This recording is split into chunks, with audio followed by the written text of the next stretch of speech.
तो वो जो बोलते थे उसे वो जीते थे।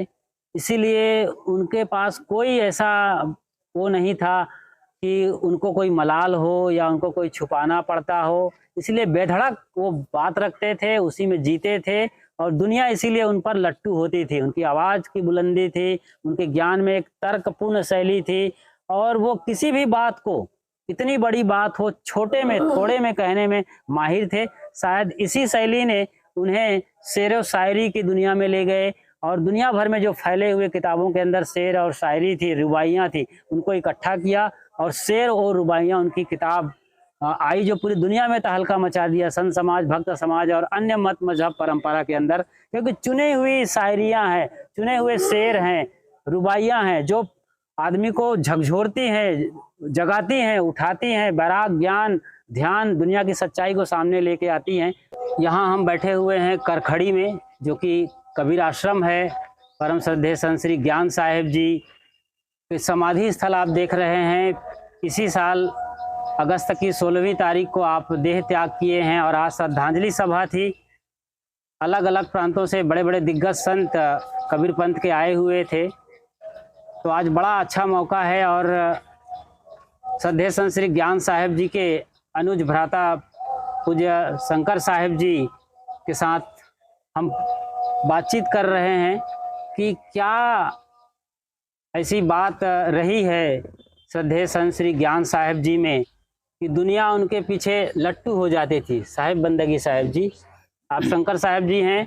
साहेब जी के जाने के बाद जो भी स्थान हैं श्री ज्ञान साहेब जी के, चकबसवा, बैरी और खागा के एरिया में, आप सब देखते हैं आपके संरक्षण में बढ़िया आश्रम संचालित हो रहा है, भक्तों को आपने संभाल के रखा है। तो मैं यही पूछ रहा था आपसे कि क्या ऐसी बात रही है श्री ज्ञान साहेब जी के अंदर कि लोग जो भी एक बार सुनते उनके मुरीद हो जाते थे। सभा में लोग उनको सुनते तो पूरी सभा लट्टू हो जाती थी, दूर दूर तक साहेब का रामत होता था, सत्संग में जाते थे। तो ऐसी क्या खास विशेषता थी? साहब जी के विचार तर्कपूर्ण होते थे जी, गंभीर होते थे और विवेक वैराग संपन्न होते थे और जैसी उनकी कथनी रही वैसी रहनी रही जी, इसलिए उनका प्रभाव समाज पर, उनके विचारों का तबका पड़ा। इसलिए लोग उनके शब्दों की चोट लगने से उनके मुरीद होते झूठे थे। जी, जी। आपने कहा कि तर्कपूर्ण वो उनकी शैली थी और कबीर पंथ के तो जानकार थे ही, भाषा के बड़े जानकार थे। जैसे व्याकरण है वो पढ़े थे। आपने हरिद्वार और ऋषिकेश के निकेतन, परमार्थ निकेतन आश्रम में भी पढ़ाई किया था, इसलिए उनकी पकड़ अच्छी थी। और एक इंटरव्यू में, इसी चैनल में खुशहाल जिंदगी में इंटरव्यू है श्रद्धेय संत श्री ज्ञान साहेब जी का, उन्होंने बताया है कि बचपन में ही मुझे सभी बच्चों से आगे, एक कदम आगे होने का बड़ा शौक रहता था। इसलिए वो उनकी भाषा शुरू से परिष्कृत रही है और वो बुलंद आवाज में बचपन से ही बोलते थे। उनका कहना यह था कि मैं स्कूल में सभी बच्चों में से आगे आकर के बढ़िया सा बोलना, कहना, लिखना, पढ़ना, उत्तर देना का मेरे को शौक था। तो ये शौक उनका आखिरी तक बरकरार रहा। और सभा में जहाँ सदगुरु अभिलाष साहेब जी भी बैठे रहते थे, उनके पहले वो बोलते थे तो इस सभा में सन्नाटा छा जाता था। उनके बाद साहेब जी आराम से बोलते थे, लेकिन वो बड़े ही रौबदार अंदाज में, रोबीले अंदाज में और बुलंद आवाज में बोलते थे और अपनी बात को रखते थे। तो सदगुरु ज्ञान साहेब को आप मेरे ख्याल से घर में रहते रहते ही दर्शन किए होंगे, जब आप साधु मार्ग में नहीं आए होंगे। जी जी, मैं 6वीं कक्षा में पढ़ता था। जी, तो एक संत श्री प्रकाश साहब नाम के संत थे। अच्छा, वो हमारे जन्मभूमि के पूरब 8 किलोमीटर पर थे। वो प्रकाश साहेब वाला का जो भजनावली लिखे हैं वो? उनका वो नहीं, वो जबलपुर में उनका आश्रम, अच्छा, टनटनिया पहाड़। जी, टनटनिया पहाड़, जबलपुर के प्रकाश। नगर। जी, जी। तो वो मेरे गांव आते थे। अच्छा, एक भक्त थे उनके, तो मेरे दादा भी उनका सत्संग सुने जाते थे, बड़े पिता। जी, जी।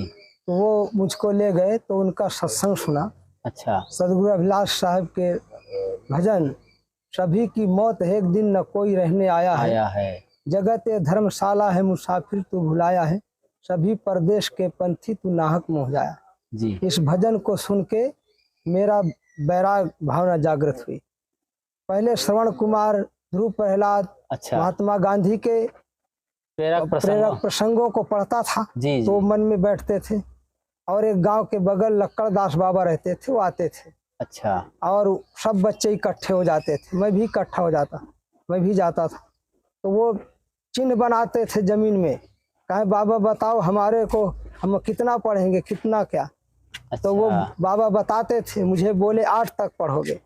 तो वास्तव में मैं 8वीं तो गया, पढ़ लिया 6 से 6वीं से जी। ऐसी भावना जागृत हुई सत्संग सुनने से।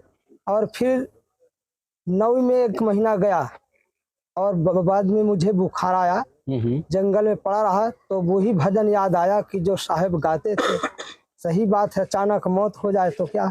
मेरी माँ कहती मास्टर बनाऊंगी तुम पढ़ो, और मर जाऊंगा तो मास्टर कैसे बनूंगा, तो भजन करना ही थी। फिर प्रकाश साहब जी के साथ में बैरी आया, चकबसवा मंदिर। अच्छा अच्छा। तो ये जो घर सत्संग सुनते थे जबलपुर में सुन रहे थे कि नहीं, अपने गांव के अपनी जन्मभूमि में ही? तो फिर प्रकाश साहब जी के साथ गया घूमने चकबसवा। अच्छा। वहाँ का आश्रम देखा जंगल में, मुझे स्वर्ग लगा। अच्छा। और साहब की फोटो मूर्ति देखा तो मैं बोला ये साहब कहाँ है? बोले ये गुजरात में है। सदगुरु विलास साहब? नहीं, तपसी साहब, निष्पक्ष साहब की। तो बोले गुजरात में है। हाँ हाँ। मैं महात्मा से बोला, बोल देना एक लड़का बोला है नंदापुर में, अच्छा, रामशंकर विद्यार्थी है, तो वो आपको बुलाया है।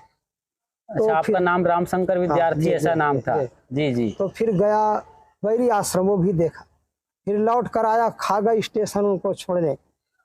तो फिर वहीं जब वो चले गए, मुझे ऐसा लगा मुझे मेरी एक परम निधि छूट गई संत के छूटने से जी।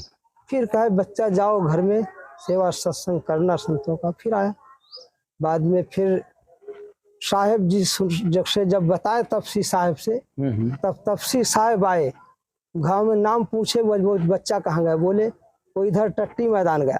साहब वही रास्ता च गए। अच्छा। और मैं लौट रहा था तो मैं देख करके हुआ कि जो साहब को बोला था वो साहब के दर्शन दिए। मतलब कितना बड़ा प्रेम है। उन्होंने बचपन में बोल दिया था कि वो बता देना मेरा नाम, उन्होंने याद किया है। साहब गुरु का संत कैसे होते हैं कि ये मैदान गए थे, टॉयलेट गए थे, उस तरफ वो जाके देखे कि चलो उस बच्चे से मिलते हैं। तो ये आपस का संबंध है गुरु शिष्य का, वो अद्भुत है। इसको जो गुरु करते हैं, भक्ति की महिमा अपारा हो निगुरा क्या जाने, ये कबीर साहब का भजन है। तो सचमुच में यहाँ पर चरितार्थ हो रही है। जी बताएं साहब। तो फिर तभी से साहब से प्रभावित होगा सदगुरु निष्पक्ष साहब। फिर विद्यार्थी जीवन में उनके साथ इनके गांव के पास अच्छा एक आश्रम है हमारे गुरु भाई का, वहाँ साहब के साथ गया सत्संग। अच्छा अच्छा। बीच में एक गांव पड़ा, वहाँ रुके। असल में बता दूं मैं कि आप श्री शंकर साहब जी फतेहपुर जिले में खागा के पास आपकी जन्म धरती, या खागा ही है साहब? नंदापुर नाम, नंदापुर गांव है, खागा जिले पास में ही है, ज्यादा दूर नहीं होगा, 5-7 किलोमीटर दूर होगा। और वहीं पर चकबसवा और बैरी, ये 2 बड़े आश्रम वाली जगह है। वहीं पर श्रद्धेय संत श्री ज्ञान साहब जी का जन्म स्थान का गांव का नाम बताएंगे साहब? पुनी का पुरवा है। अच्छा, धाता पुनी का पुरवा। आप साहब का भी जन्म धरती उधर ही है मालूम पड़ता है, श्री ज्ञान साहब जी। तो उसी क्षेत्र में आप सब हैं, ज्यादा दूर नहीं है, ये 25-30 किलोमीटर में सब आ जा रहा है। 30 किलोमीटर में सब रेंज में। वहाँ काफी भक्त भी हैं, उनमें से कई भक्त यहाँ अभी इस श्रद्धांजलि में आए थे, जैसे कि श्यामलाल जी आए थे और धनराज जी आए थे। श्याम और उसके अलावा जो सुंदरलाल साहू जी हैं जो कि नागपुर में रहते हैं, वो नागपुर के भक्त आए हुए थे। सुंदरलाल साहू जी तो नहीं आ पाए किसी वजह से, तो काफी लोग जुड़े हुए हैं। तो पहली बार जैसे कि आप कहते हैं ज्ञान साहब के दर्शन कहाँ हुए आपको? आश्रम में या आपके गांव आए थे? पहली बार दर्शन हुए चकबसवा में। अच्छा। गुरु महाराज के रहते एक बड़ा कार्यक्रम था चकबसवा में। निष्पक्ष साहब ने पहला आश्रम स्थापित किया उस एरिया में? नहीं, बैरी में। बैरी और चकबसवा की दूरी कितनी है? 6 किलोमीटर। 6 किलोमीटर है, पैदल की बात है, रास्ते में कभी भी जा। जी। चकबसवा में उधर भक्त थे साहब के। अच्छा। एक भीटे पर भी तपस्या उठकी साहब, जहाँ कहीं वो खोद करके समाधि गड्ढा।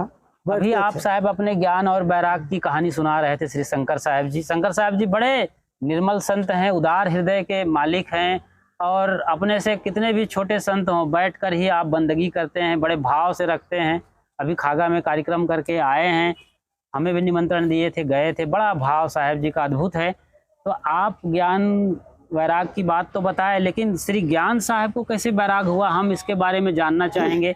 हमारे चैनल के लोग भी बड़े उत्सुक रहते हैं कि आखिर इतने बड़े ज्ञान साहब जो बुलंद आवाज के मालिक, इतने किताबों के लेखक, यशस्वी प्रवक्ता और पारक सिद्धांत के पुरोधा प्रखर पारखी संत, वो आखिर कैसे ज्ञान वैराग में आ गए? श्री ज्ञान साहब जी का जी बचपन से ही कुशाग्र बुद्धि वाले थे। अच्छा। और बैरी गांव में उनकी बहन थी जी। तो बहन के घर आते थे, वही आश्रम पूरब में, जी जी गांव में निष्पक्ष साहब ने बैरी आश्रम स्थापित किया, वहाँ उनकी बहन शादी होके आई थी। हाँ बहन थी, तो वहाँ आते जाते रहते थे। अच्छा। तो वहाँ की एक आश्रम है, साहब वहाँ गए, साहब के दर्शन किए, प्रभावित हुए। अच्छा। तो निष्पक्ष साहब से प्रभावित हुए। फिर वो आने जाने लगे, तो उनको ऐसा वैराग हुआ, वो घर जाना ही छोड़ दिया। अच्छा अच्छा, संतों के साथ बैठ जाया करते थे। निष्पक्ष साहब बड़े तगड़े शरीर के थे, लंबे ऊंचे कद के, बड़े बाल वाले, एकदम गोरे चिट्टे, जैसे सदगुरु अभिलाष साहब जी को आपने देखा है, तो उनसे भी ऊंचे कद के थे और तगड़े भी थे। तो इस तरीके से साहब जी प्रभावित हो गए। श्री ज्ञान साहब जी उनके आश्रम में बराबर रहने लगे। फिर घर वाले लोग खबर लेने लगे और शिकायत भी किए। 5 बहनों में अकेले थे। 5 बहनों में अकेले भाई तो ज्ञान उनके साहब। पिता नाराज हुए। अच्छा। कि हमारे एक ही लड़का है, एक ही कुल का दीपक समझते हैं लोग गांव में, घर में, स्वाभाविक ये लोग साधु बना लेंगे जी। तो वो पिताजी साहब को आकर के बहुत किए, तुम हमारे बच्चे को साधु बना के ले जी। बोले मैं नहीं बनाता, तुम बुला ले जाओ। फिर बुला ले गए, फिर साहब भाग आए। ऐसे साहब बोले कि देखो तुमको तुम्हारे पिताजी रोकते हैं शादी करने उस वैराग से, तो भाई तुम अगर करना वैराग दूर चले जाओ जी, यहाँ तो मुझे परेशान करते। तो वो फिर इधर गुजरात आए, ये आश्रम देखे, इधर फिर रुक कर अच्छा लगा। यहाँ साहब ज्यादा समय देने लगे। कहाँ आए थे?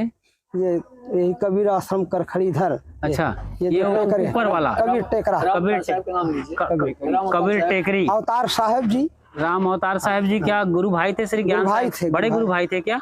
छोटे थे, छोटे थे। तो उनको अवतार साहब श्री ज्ञान साहब जी ने इधर लाया। अच्छा अच्छा अच्छा। फिर वो भी रहने लगे। तो इस प्रकार से फिर उनके बहनें लोग कहीं जाकर के फिर जब गए लौट के मिली और औरतें आई साथ में जी। तो साहब से बोली कि तुम बूढ़े माता पिता को छोड़ करके वैराग ले लिए हो तो तुम्हें पाप लगेगा। अच्छा। साहब ने कहा बहनों, अगर माता पिता को छोड़ने से मुझे पाप होगा लगेगा जी जी, तो तुमने भी अपने माता पिता को छोड़कर ससुराल चली आई हो जी, तो तुम्हें भी पाप लगेगा। तब वो चुप हो गई, कोई उत्तर ही नहीं दे सकती। ऐसे साहब के प्रत्युत्पन्न मति, हाजिर जवाब का भी साहब जी जीवित नमूना थे। इतने बढ़िया तरीके से उदाहरण दिए। मतलब माँ बहनों ने जो सवाल किया था कि पाप होगा आपको, तो उनकी गोली उनको ही खिला दिए साहब जी। हैं तुम लोग तो खुद छोड़ के आए हो, तुमको पाप नहीं लगेगा। इस तरीके से हाजिर जवाबी थे साहब जी। जी।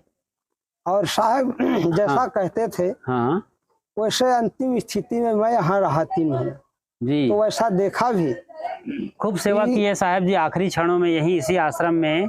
और संत थे, लेकिन आप भी आकर डटे रहे, जबकि आपको कहा गया कि आप जा सकते हैं 1 आध महीने के बाद, लेकिन साहब आखिरी दिन तक टिके रहे और लगातार सेवा किए हैं। और साहब वो बोल नहीं पाते थे जी, लेकिन याददाश्ती थी कि और साहब वो भक्त वो संत फोन किए बंदगी करना चाहते हैं जी, तो उनका फोटो सहित मोबाइल में दिखाएं। हाँ हाँ। तो साहब देख करके वो बंदगी बोले तो साहब ऐसे हाथ करते थे, मुस्काते थे। लाइव जो वीडियो कॉलिंग होती थी साहब हाथ उठाते थे भक्त के लिए आशीर्वाद, मुस्काते थे। जी जी। और हम तो देख करके उनकी स्थिति हमको दुख होता था, लेकिन साहब को ऐसा लगता था कि इनको पूर्ण आत्म स्थिति है, ज्ञान है। हाँ, अंदर से उनको पीड़ा नहीं थी, शरीर काम नहीं कर रहा था, लेकिन पीड़ा और दर्द से बेचैन नहीं थे या दुखी नहीं थे।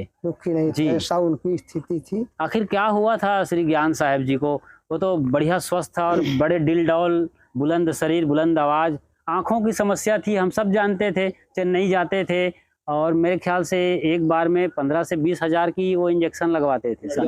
नडियाद में भी लगाते थे, चेन्नई, उसके पहले चेन्नई गए आते थे, चेन्नई में कई बार लगवाए हैं। उसके बाद यहाँ श्री रामदास साहब जी, क्या नाम है, संत राम मंदिर नडियाद में भी उनकी अच्छी सेवा हुई। आज महाराज जी आए हुए थे वहां से। तो आंखों की तकलीफ थी, उसके बाद क्या हुआ, क्या पैरालिसिस हो गया? उसको ऐसा बताते हैं जी कि वहाँ 4 महीना रहे। कहाँ? नडियाद में? नडियाद में। जी जी। और हमारे यहाँ कार्यक्रम था, उस समय आंखों के इलाज के लिए ही रहे थे यहाँ। 16 मई को था रामदास जी के हम्मा का भंडारा। अच्छा अच्छा। फिर अपने कबीर आश्रम में 20 से 21 को था जी, वहीं आना था। साहब तैयारी बना लिए थे, तो संत रामदास महाराज बोले कि साहब अब मत जाइए, यही आपका सेवा इलाज होगा, मत जाइए। तो साहब फिर रुक गए जी। फिर 27 मई को पता चला कि इनको ब्रेन हेमरेज हो गया जी। तो उनको पैर से नहीं चल पाते। हाँ, तो थोड़ा उसके पहले ब्रेन हेमरेज होने के पहले उनका घुटना काम करना बंद कर दिया था, वो चल नहीं पा रहे थे, वॉकर के जरिए चल रहे थे या अपने उनके शिष्य चला रहे थे तो चलते थे। बाद में ब्रेन हेमरेज का मतलब होता है मस्तिष्क जो है अपनी शक्ति खत्म कर देता है और वो बिल्कुल अचेत जैसी स्थिति आ जाती है जी। तो उनको भर्ती किया गया वहाँ नडियाद में ही, नडियाद में ब्रेन हेमरेज होने पर जी। तो संत राम मंदिर के अस्पताल में ही उनको भर्ती कर दिया गया। लेकिन उनको जो है हाई ब्लड प्रेशर रहता था जी, उसका इलाज चलता था। उसी में से कुछ ऐसे गड़बड़ी हुई कि लकवा जैसे शिकायत हुई, उसमें ब्रेन हेमरेज का भी होता है वो जी। और भी दोनों, तो वो लकवा का रूप भी ले लिया। अच्छा। इसलिए पहले उनकी दवा उसकी ना हुई, फिर बाद में इधर एक गांव से आई वो दवा, फिर थोड़ा थोड़ा आराम हुआ। मैं फिर अपने यहाँ से होम्योपैथिक मंगाया। अच्छा। उस दवा से थोड़ा ऐसा लगा साहब हूँ ऐसे करने लगे। अच्छा, आवाज मुंह से आने लगी। तो मैं सोचा साहब ठीक हो जाएंगे। लेकिन फिर साहब तो ज्यादा जाता नहीं था गले से, खा नहीं, नली लगी थी, नली निकाल देते थे। नाक के जरिए भी लिक्विड ले रहे थे जी। 5 बार नली निकाले, 5 बार लगाई गई। 6वीं बार निकाले तो महेंद्र साहब से बोला लगवा दीजिए, और साहब हाथ देते थे रहने दीजिए। फिर मैं कहा रे लगवा दीजिए, साहब को कहने दीजिए जी। फिर एक बार डॉक्टर ने कहा चलो मुख से जाने लगे तो थोड़ा थोड़ा दो चम्मच, दाल का पानी, सब्जी का पानी, सूप है, फ्रूट जूस, इस तरीके से ये जाने लगे, मुंह से लेने लगे। फिर लेकिन ज्यादा से ज्यादा, लेकिन सब लोग खुश हो गए थे साहब जी, नाक की नली निकाल दिए, मुंह से लेने लगे हैं, स्वास्थ्य सुधार है। मैंने कुमार साहब से बात किया फोन से, तो मुझे लगा कि शायद अब गति करेंगे साहब। और 100-200 ग्राम, अच्छा 100-150 पी जाते, उतने में क्या होता है। लेकिन धीरे धीरे कमजोरी होती गई। एक दिन धर्मस्वरूप साहब जी को दिखाए। अच्छा, लाइव साहब के उनकी दोनों फोटो एक साथ। हाँ। तो साहब देख लीजिए धर्मस्वरूप साहब को, तो साहब मुस्काने लगे, खूब हंसने लगे। अच्छा, तो देखिए उनकी भी तबीयत काफी उसी समय आचार्य धर्मस्वरूप साहब जी जो कबीर जीवन ज्योति केंद्र पूर्णिया बिहार के संस्थापक हैं, वो भी अस्वस्थ चल रहे थे। ऐसे ऐसे साहब जी का, तो साहब तो आसन प्राणायाम भी करते थे, और वहाँ ये गोरखपुर में प्राकृतिक चिकित्सा भी करवाए। इलाहाबाद के जो प्राकृतिक उपचार केंद्र हैं, लेकिन गोरखपुर में जो सदगुरु विशाल देव ने कहा है, औसत से कुश्रांत शांत रुज, भोग बिना नहीं जात जी, जो प्रारब्ध को प्रकोप तब उल्टा हो जात। तो सब करते हुए साहब का प्रारब्ध ऐसा था। प्रारब्ध तगड़ा होता है जी। दवा पानी से थोड़ा सा राहत मिलने नजर आती है, लेकिन प्रारब्ध जो भर तगड़ा है वो अपना काम कर ही देता है। जी जी, हम लोगों ने बहुत प्रयास किया। आप जब आए पहली बार, मतलब इसी 3 महीने में बीमार होने में, तो उस समय बातचीत कर रहे थे थोड़ी? नहीं, बातचीत नहीं कर पाते, बंद कर दिए थे। बातचीत बिल्कुल बंद थी। मुझे पहचान गए, बंदगी किया तो किए, बोल नहीं पाए। अच्छा जी, बहुत उनका जो है, और शिकन चेहरे। और आखिरी में 16 अगस्त के दिन जी उनको ऐसा शरीर कब छूटा? सुबह 16 अगस्त 3 बजे सुबह। अच्छा, शाम को 3 बजे की बात है। उस समय तो आप लोग सब रहे हैं, तो क्या दशा थी साहब के शरीर छूटने के पहले? कुछ आंखों में क्या नजर आता था? क्या उनका यहीं से श्वास तेज चलने लगा था। अच्छा, तो हम लोगों ने जाकर देखी। ऊर्ध्वनिश्वासा कबीर साहब ने बीजक में कहा है, वो चलता है। ऊर्ध्वनिश्वासा ऊपर तरासा जी जी जी, तो वही साहब को बहुत चलो भर्ती कर दे हाँ हाँ ऑक्सीजन में। जी, तो डॉक्टर ने वेंटिलेटर कहा जिसको कहते हैं। मैं बेड का नहीं लूंगा, दवा का लूंगा, आप भर्ती कर दीजिए। तो भर्ती किए, उसमें ऑक्सीजन में डाले, आधा घंटा श्वास चला जी, फिर बंद हो गया। डॉक्टर लोग बहुत ठोके ठाके, लेकिन फिर गति वापस नहीं हुई। वही यही करखड़ी के डॉक्टर। हाँ, ये मुआल में। अच्छा अच्छा, मुआल चौक है यही, यहाँ से लगभग 8 किलोमीटर दूर। वहाँ पे शरीर पूरा हो गया साहब का। तो वहीं पर शरीर पूरा हो गया। जी जी। अच्छा, ऐसे ऐसे साहब साहब की विशेषता कितना कहाँ गाय कम ही है, कम भी है। तो इसलिए क्योंकि आप अंग संग जुड़े रहे हैं, उनके ही शिष्य हैं। निहोरे साहब एक बड़े संत हुए हैं इसी बैरी चकबसवा जमात में। फिर सुमन साहब रहे, वर्तमान में आप ही प्रमुख हैं बैरी समाज में। मेरे ख्याल से आपसे कोई वृद्ध मूर्ति अभी हैं? हमारे गुरु भाई केवल साहब रह गए। केवल साहब हैं, हाँ केवल 80 गुरु भाइयों में हाँ हाँ, अब मैं और केवल साहब, मतलब निष्पक्ष साहब के शिष्य प्रणाली में 80 गुरु भाई हुए। 80 गुरु भाई थे। एक कागज में लिखे थे संत लोग। हाँ हाँ, मेरे पास था तो अच्छा अच्छा, अभी केवल साहब जी और आप हैं। जी जी। तो श्री ज्ञान साहब जी को कभी लगा होगा कि मेरी तबीयत अब कमजोर हो रही है? शरीर तो पूरा होता ही है, सभी कोई भी हो शरीर रहता नहीं है। तो कभी आपको आश्रमों के बारे में कुछ बताया है कि जिम्मेदारी आप लेना, ऐसे संभालना, ऐसे करना? कभी कुछ तो बोले होंगे।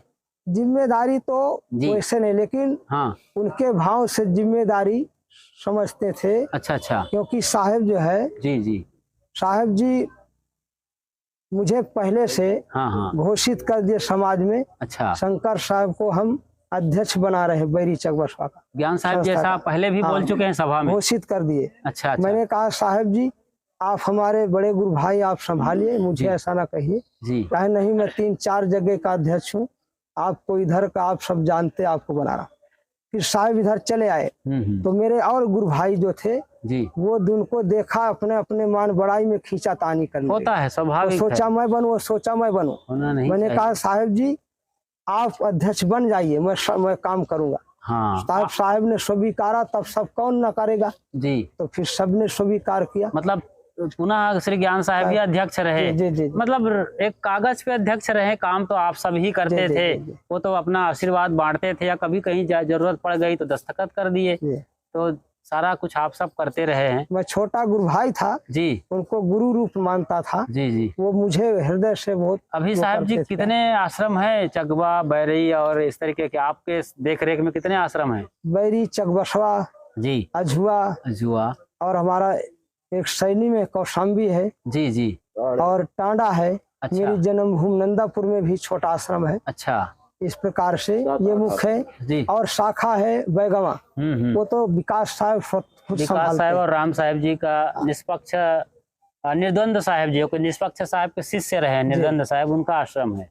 अब ये संत लोग मुझे मानते कि ये इस आश्रम देखते, बाकी यही लोग सब करते जी, मुझे वरीयता देते हैं। हाँ। लेकिन सब यही संभालते हैं। सब एक आदमी को आश्रम एक कोई थोड़ी संभालता है। सतगुरु अभिलाष साहब जी भी कहते थे कि यहाँ अध्यक्ष, मंत्री, कोषाध्यक्ष केवल कागज में लिखा रहता है काम करने के लिए। जी। सब बराबर हैं। एक ब्रह्मचारी कल भी आया हो, साधुता से और वैराग से जी रहा है, तो वो भी यहाँ के अध्यक्ष के बराबर है। साहब साफ साफ बोलते थे, कोई छोटा बड़ा नहीं है। और वो परंपरा आज भी निभाया जा रहा है। ये तो हमारे पारक सिद्धांत का बढ़ारा समाज, चकबसवा बैरी समाज और भी छोटे छोटे जो समाज हैं, इनके लिए सौभाग्य की बात है। साहब जी का जो है जी, तो साहब जी बता रहे थे हरिद्वार की चर्चा। हाँ, परमार्थ निकेतन की। साहब जी का सदगुरु से अभिलाष साहब जी की बड़ी घनिष्ठता थी। गुरु मानते थे, गुरु मानते थे श्री ज्ञान साहब जी गुरु। और चकबसवा में जब बुलाए थे, वहाँ साहब को सब बराबर सब उनको वरीयता दिए जी। और हरिद्वार में जब गए तो राजा साहब ने भजन गाया कि जिसके दिल में दया का खजाना नहीं, राम का नाम लेने से क्या फायदा। अच्छा। जिसने माता पिता की न सेवा किया, उसको गंगा नहाने से क्या फायदा। ये भजन 10 नामी सन्यासी सामने थे। अच्छा। ये सुने जी। और साहब के साहित्यम ब्रह्मवाद का कुछ खंडन पढ़े होंगे। हाँ। तो इन बातों को लेकर चौंक गए। अच्छा। और आपस में मीटिंग किए जी कि कबीर पंथियों को बुद्धों जैसा मार काट के भगाइए। तो हमारे धीरेन्द्र साहब अपने साहब के पहले के ब्रह्मचारी थे, फिर सन्यासी भेष में आए। अटल साहब धीरेन्द्र साहब भी तो साहब जानते तो और अटल साहब भी थे, तो उनको पता चल गया खुफिया में, क्योंकि उसमें घुसे थे वो लोग। हाँ हाँ। तो यहाँ आकर बताए कि साहब ऐसी उन लोगों की भावना है। तो मेला अधिकारी से मिले संत अपने, उनसे बताए, मेला अधिकारी अनाउंस किया कि खबरदार कोई विवाद नहीं कर सकता, अपने अपने मंडल में अपने अपने मंच में सत्संग करिए। जी जी। तो फिर उनका हो गया, फिर वो शांत हो गए। अच्छा। फिर पुलिस भी गार्ड आने लगी। फिर वो लोग सत्संग सुन के प्रभावित होते थे। साहब ऐसा बोलते थे, श्री अभिलाष साहब ज्ञान साहब को ज्यादा उन्हीं को समय दिया जाता, फिर और ज्यादा नहीं किसी को देते।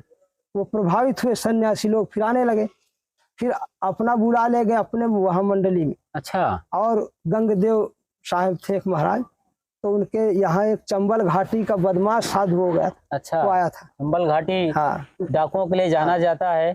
फूलन देवी वहीं की डाकू थी, और उन्होंने राइफल चलाया था लोगों को खड़े कर करके, जो उनके साथ शारीरिक शोषण करने वालों पर। तो वो डाकुओं का इलाका, वहां से कोई बदमाश आके वो शरण हो गया था। हाँ, शरण हो गया था ब्रह्मवादियों के, सन्यासियों के। अच्छा। तो वो आगे आगे बोलता था। अच्छा। एक आंख का काना था, एक आंख खराब। अच्छा। तो वो आगे आगे बोले कि महाराज आप लोग ब्रह्मवाद का खंडन करते हैं।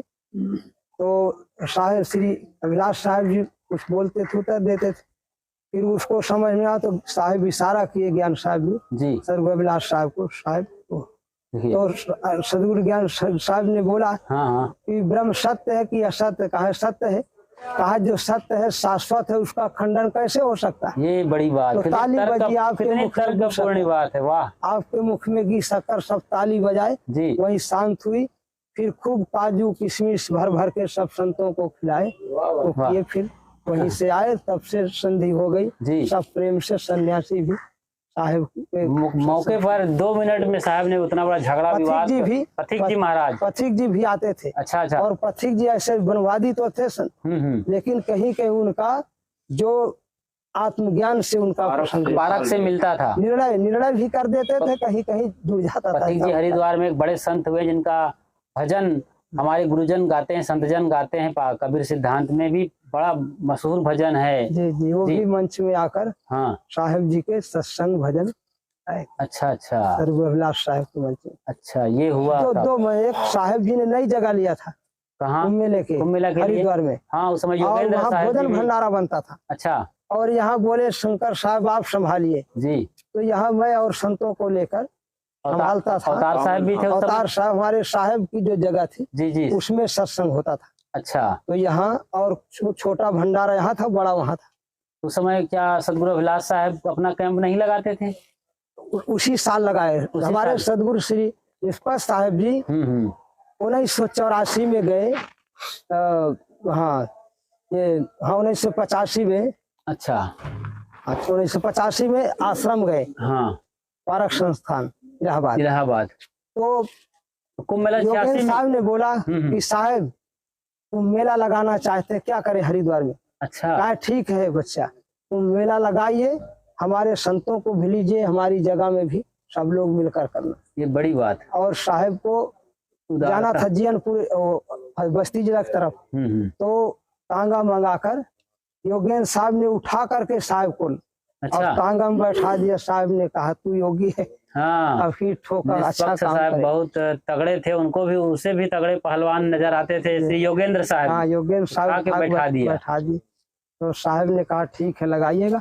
फिर 16 जून को 17 जून को साहब का शरीर छूट गया जियनपुर आश्रम में। इनका सदगुरु निष्पत साहब। अच्छा अच्छा। वहाँ कुछ बाद से साहब जिंदा में समाधि ले रहे थे चकबसवा में। तो यहाँ से पत्र भेजा गया महंत साहब के पास कि ये जिंदा समाधि ले रहे हैं। साहब ने पत्र भेजा कि आप जीवत जी समाधि ले तो ये आत्महत्या है, पारक सिद्धांत के खिलाफ है। तो साहब उसको सुने और कलेक्टर से परमिशन न मिला, फिर नहीं होने मिला। फिर उसके कारण संत जाने नहीं देते थे। फिर मैं अंतिम में ले गया वहाँ। तो साहब देख कर टहल कर खुश हुए, पाठ भी करवाते थे सब, लेकिन अंतिम में शांत से बैठे रहते थे, फल फूल खाते थे। फिर वैसे लेटा दिया गया 2 बजे दोपहर। तो क्या तबीयत अस्वस्थ जैसा, वो खांसी वासी ऐसे से। वो कहे, मैं बोला साहब मैं घबरा रहा हूँ। बोले बच्चा घबराइए नहीं, मुझे कोई दुख नहीं। अच्छा फिर हम कुछ नहीं पूछते, कौन मुंह में डाले। अच्छा अच्छा, फिर बस बैठे रहते थे कहीं। मतलब आपके सामने देखते देखते शरीर छूट हाँ, गया। लेटा दिए गए। अच्छा, फिर श्वास चलने लगा कि सो रहे हैं। ओ फिर अशोक साहब पहुंच गए, कहा क्या करेंगे, जी। उधर फोन है नहीं, कैसे पता दे, या आप जाओ या मैं बोला आप ही अशोक साहब जी सदगुरु अभिलाष साहब जी के प्रमुख 1 2 3 शिष्यों में नाम आता है। जी जी। और उनका भी जन्म धरती वहीं पर ही है, हाँ, खागा जिले। रामपुर बखरना। जी जी। और वो हमारे गुरु जी के भक्त थे, माता पिता। हाँ हाँ, उनका संस्कार इन पर पड़ा। फिर इनको बैराग हुआ, सदगुरु अभिलाष साहब का सुने, वहाँ शिष्य हो गए। वहाँ शिष्य हो गए। तो श्री निष्पक्ष साहब जी भी पहले ही वैष्णवी परंपरा में थे और ब्रह्मवाद पर वो भी ब्रह्मवाद का निरूपण करते थे, उसमें जीते रहे, जटाजूटधारी थे और एकदम फकराना जीवन था, इसलिए उनका प्रभाव था, इसलिए वो जीवित समाधि लेना चाहते थे। लेकिन पारक सिद्धांत में जीवित समाधि का कोई मूल्य नहीं है, जीवत मृतक दशा का मूल्य है। जीते जी मृत के समान रहो, अपने को जानकर अपने में लीन हो करके वासनाओं को त्याग कर स्वरूप लीन होना, जीते जी, मरने के बाद नहीं। तो इस दशा के कारण से उनको इनकार करते रहे, साहब भी समझे और आखिरकार स्वाभाविक उनका शरीर पूरा हो गया जी। सदगुरु श्री राम सूरत साहब जी को हाँ बता दिया गया। अच्छा, तो साहब जी आए, बोले वो क्या बताऊं, कोई आज तक मिला नहीं सका। जिंदा में कोई मिला नहीं सका। मैं बोला साहब मिलाने आया, क्या करें जी। कहे ये संतों ने ठीक से बताया नहीं कि ऐसा स्वस्थ है, नहीं आ जाता कोई बात। तो साहब बोला बच्चा इधर समाधि बनवा दे, यहाँ भंडारा कर दे। तो बोला साहब मैं अकेले क्या कहूँ, संतों को आ जाने दीजिए। वहाँ समाधि जिंदा में बनवाए थे। आप तो कहाँ दिया गया? चकबसवा में। अच्छा अच्छा अच्छा। उसमें भी शरीर तो जियनपुर में छूटा ना? जियनपुर में छूटा, वहाँ चकबसवा ले जाया गया। और 2 आश्रम चकबसवा बैरी में झगड़ा हुआ लोगों से। अच्छा, बैरी वाले बोले हम ले जाएंगे। कबीर साहब के साथ जो हुआ था कि हिंदू ये कहे कि हम ले जाएंगे, मुसलमान कहे कि हम इसको करेंगे, चकबसवा में बोले हम यहाँ करेंगे। ऐसी स्थिति वहाँ बन गई। तो लोगों ने कहा हम इतना पैसा देंगे, बैरी ले चलो। एक भक्तों में क्या है, अपना प्रेम होता है, गुरु के प्रति निष्ठा होती है, थोड़ा सा श्रद्धा में अति श्रद्धा के कारण से ऐसा निर्णय ले लेते हैं। लोग नहीं समझते हैं कि गुरु का शरीर छूट गया और माटी का ढेला रह गया है। निर्णय ये हुआ जी, मुझसे पूछे तुम सेवा की हो, जो कहोगे मानेंगे। अच्छा अच्छा। मैं बोला मैं सेवा किया, गुरु सबके हैं जी, जो सब लोग कहेंगे वो मानेंगे। चलो मंदिर के अंदर मुख्य भक्त मुख्य संत वोट डालिए। अच्छा, जो ज्यादा निकले वहाँ मान लीजिए, झगड़ा न करे। अच्छा, तो सब लोगों ने अंदर आए, मुख्य भगत साधु वोट डाले। चकबसवा की 5 वोट ज्यादा निकली। अच्छा, तब ये हुआ कि भाई यही समाज चकबसवा में ही। जी जी। अच्छा, अब वो आपसे आखिरी प्रश्न करते हैं। हालांकि पूरा जीवन हमने देखा है, एक बढ़िया प्रसंग आता है जो कि अभी कबीर पंथ में या किसी भी मत मजहब में जो नया साधु है, जो अभी अभी उनके अंदर ज्ञान बैराग फूट रहा है और उनके साथ भी ऐसी समस्या हो सकती है। जैसे कि हमने सुना है श्री ज्ञान साहब जी का बचपन में ही शादी कर दी गई थी, उस समय बाल विवाह का रिवाज रहा है। तो ऐसा क्या हो गया कि बचपन में शादी होने की बात आई और क्यों इनकार नहीं किए? श्री ज्ञान साहब क्या इनकार नहीं किए जोर से कि मुझे बिल्कुल शादी नहीं करना है, घर से भाग जाऊंगा, ऐसा प्रसंग आया? क्यों नहीं? बिल्कुल इनकार करते थे। अच्छा, शादी नहीं करूंगा जी, भाग जाते थे। अच्छा, लेकिन लोगों को भ्रम होता वंश कैसे चलेगा। ओ, तो इसलिए अच्छा, 5 बहनों में एक भाई भी थे। तो क्या आखिरी वे बच्चा था वो कि बीच में आए थे, बहनों के बीच थे वो? तो आखिरी थे। तो और बड़ी समस्या वाली बात है। आप यदि घर गृहस्थी वाले हैं तो समझते हैं कि दर्द को एक बाप का, माँ का, 5 बहनें हो, यानी 5 बेटियों के बाद भाई आता हो या बेटा आता हो तो बड़ा तो राजा दुलारा हो जाता है, जैसे भगवान आ गया।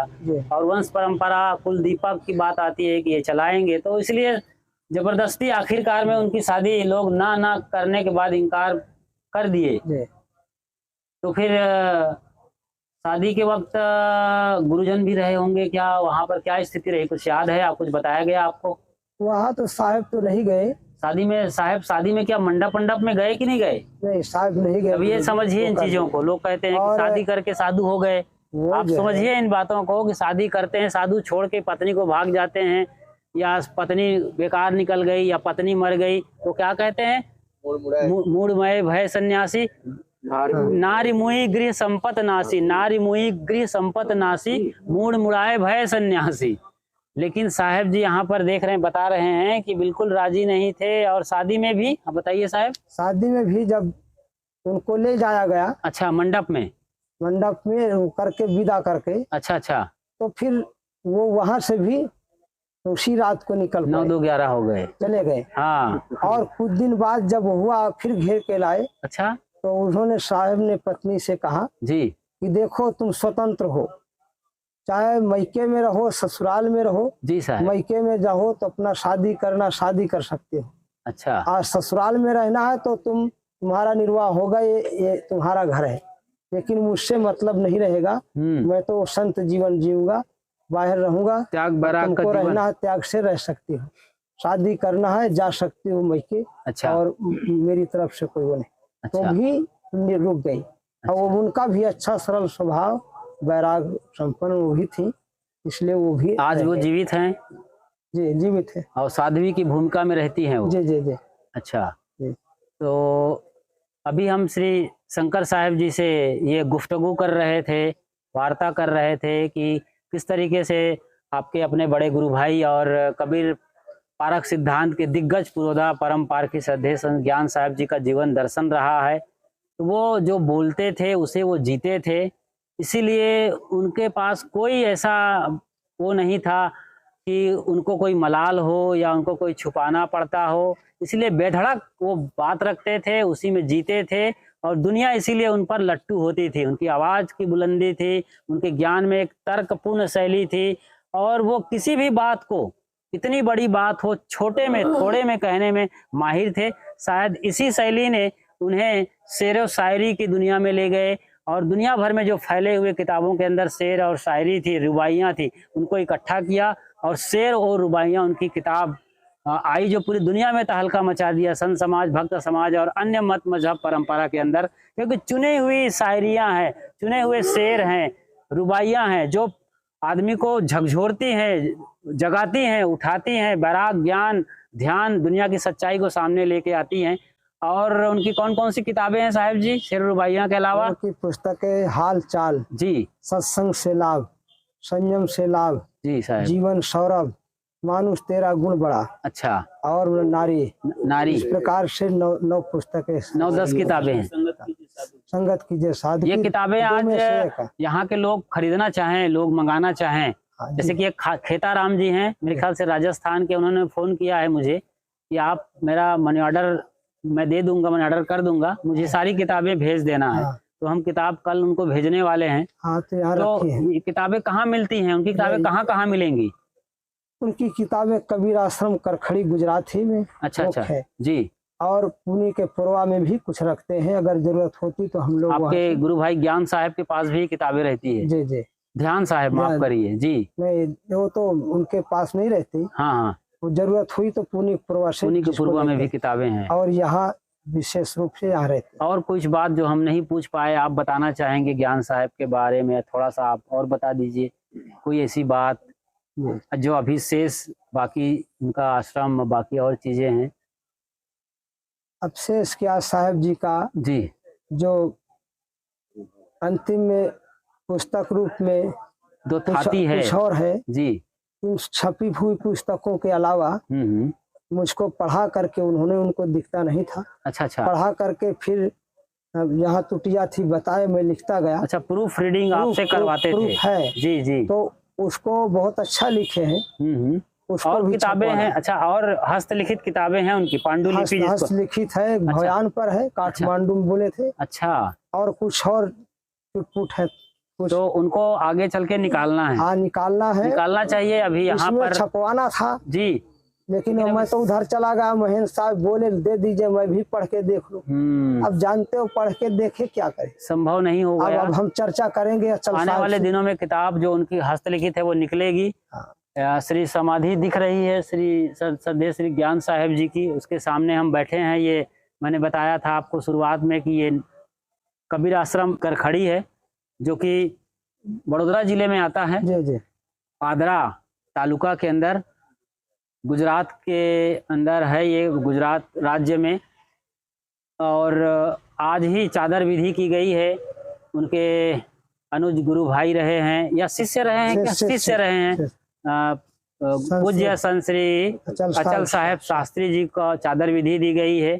वो गुरु पद में यहाँ आसीन हुए हैं और उनके साथ सहयोगी के रूप में और आश्रम के मुख्य व्यवस्थापक के रूप में श्रद्धेय संत श्री महेंद्र साहेब जी रहेंगे। ये मुख्य तौर से रहेंगे और उनके साथ साथ आप सब तो आते ही हैं, श्री शंकर साहेब जी, कुमार साहेब जी हैं, मोहन साहेब जी हैं, सुयस साहेब जी हैं और श्री विजय साहेब जी हैं जो उनके शिष्य रहे हैं। ये शिष्य हैं उनके, मैंने नाम लिया सुयस साहेब जी, ज्ञान साहेब के शिष्य हैं सुयस साहेब और विजय साहेब और कुमार साहेब भी हैं, कुमार साहेब और एक उनका क्या नाम जो आए थे वो प्रीतम साहेब जी। अच्छा, उनके ही शिष्य हैं।